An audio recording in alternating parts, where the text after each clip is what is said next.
Welcome to another edition of GW Unspoken, where we discuss stuff we don't typically talk about, but probably should. And geez, I love that motto when we talk about technology, because you get so many people who are so avid about, I need technology and that's how I socialise these days. And you're just too old, Gary, and old fuddy duddy, old school. You wouldn't understand. That's how we connect. And I don't want to feel like I'm left out and I'll get bullied or ostracised. I don't want to be part of a group, which we all know is so important. But we're born like that. We're born to be culturally immersed with other people and socially immersed with other people. That's who we are. But are we authentically doing that? Is technology taking us too far the other way? And as we said in the last episode, a lot of research now coming through where people are now treating this seriously, going, oh my gosh, have we gone too far now? And, what's around the corner in the next 2 to 5 years, especially with, the introduction of AI. Look, I've got a really quick episode this time, and we're talking about season 5, episode 7. And the episode is talking about it's not only the teen brain that's get affected when we talk about social media and all the things that it can affect our kids when we look at social media and gaming platforms. So look, let's get straight into it, because a teacher at school, I won't name her name because I don't even know if I'm telling you about this in this podcast, but she sent me 4 quotes from things that she got from a platform. There you go, ironic as it is, but thought I might get some enjoyment out of it. And so I'm going to share them with you too, so I'm not stealing this off somebody else. I'll reference this, but I want you to think about this in your own lives. Maybe if you're an adult now, thinking about what you grew up with and what you didn't grow up with regard to technology use. And maybe if you've got children or you're around children these days, how much it does actually affect you, or you see the changes.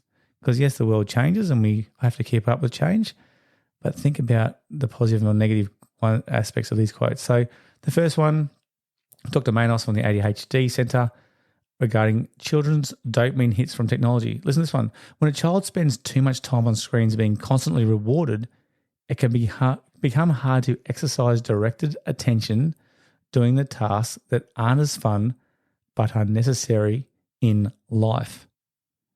How about learning at school? There's one. There's so many people now being diagnosed with ADHD, Dr. Manos, ADHD Center, and maybe it's just because their dopamines are out of whack. There's a thought. Here's a second one. This one's from Dr. Dimitri Christakis. I hope I pronounced that correctly. It's called This Impacts Learning. If a child's brain becomes habituated to the fast pace and to the extreme alertness from screen time, the child is likely to find the realities of the world underwhelming and understimulating. We talked about this. We talked about how the dopamine actually affects our brain and speeds the kids' brains up. How can just a general conversation now, face-to-face, be enough to have kids connected, especially things that they need to do, especially with their learning? If it's not exciting for them and can't keep up with their over-dopamine and stimulated brains, is it going to be overwhelming, understimulating, and therefore the learning's not going to happen? Here's one from Jama from the pediatrics. This is what she said. Well, he said, changing the brain. A 2019 study, so that's even 5 years ago now, concluded that preschoolers, as young as preschoolers who spent relatively high amounts of time on screens, had less white matter integrity in the brain. Now, this is the kicker. White matter is interior neural tissue that's associated with learning ability and is thought to coordinate communication with other portions of the brain. Preschoolers, 4 to 5 year olds. And this was 5 years ago, this study. That is scary. Imagine what those poor kids are like now. Okay, this one's called What's the Cost? So What's the Cost is, again, a psychological paper written. And this one says, research has shown negative associations between screen time, particularly TV viewing, and the development of physical and cognitive abilities. Additional screen time has been linked to obesity, sleep problems, depression, and anxiety. And we're all aware of some of those negative impacts that have been listed there. But that's actually saying even TV viewing. And I know for a fact there's a lot of kids or students out there who are addicted to the series shows. And the series are understanding how to get the kids or even adults linked into the next series show. So, I suppose, again, a lot of it comes down to exercise, doesn't it? If the screen time has been linked to obesity, sleep problems, depression, anxiety, it's probably the opposite So if you sit and binge watch, for example, compared to getting outside and moving, chances are you probably won't get those problems of sleep because you will want to sleep. You won't be anxious or depressed because those nice hormones are going to go through your body. It's going to reduce all those negative feelings.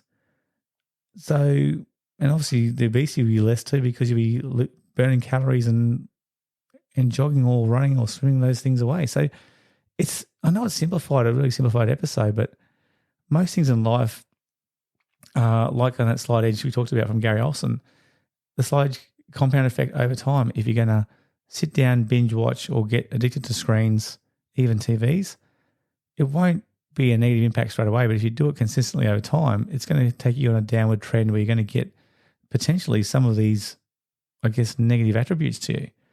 But if you do go for the walk or the jog or to actually have some authentic communication, go out for lunch, a healthy lunch with somebody, share a meal, chances are you're going to slightly go on a positive upward curve, especially with your social aspect of health.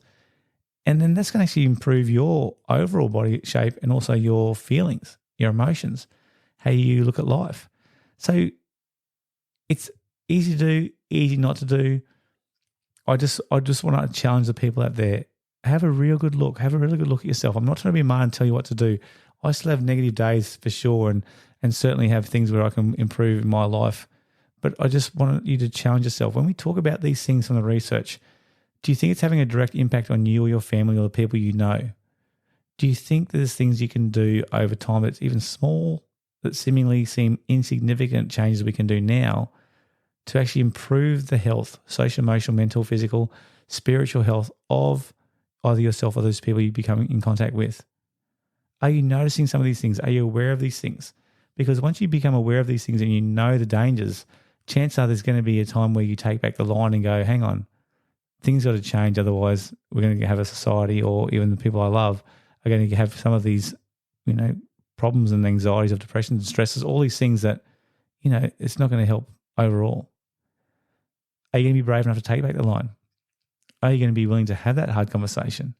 And not only that, but are you able to stick to that repetitively over time? Because that's one of the toughest things to do, especially if you've got a young teenager who says, that's how we connect. Don't you dare do that. I'll live at my other person's house, or I will, I'm not going to come out of the door, or I'm not going to go to school, or anything they'll say to try and emotionally even blackmail you to try and have their screen. It might not happen, but it may. Are you willing enough to do that? Because I know once you know too much about this stuff, I feel it's our duty to actually do the right thing by our teens especially and our children. Again, technology is not a bad thing.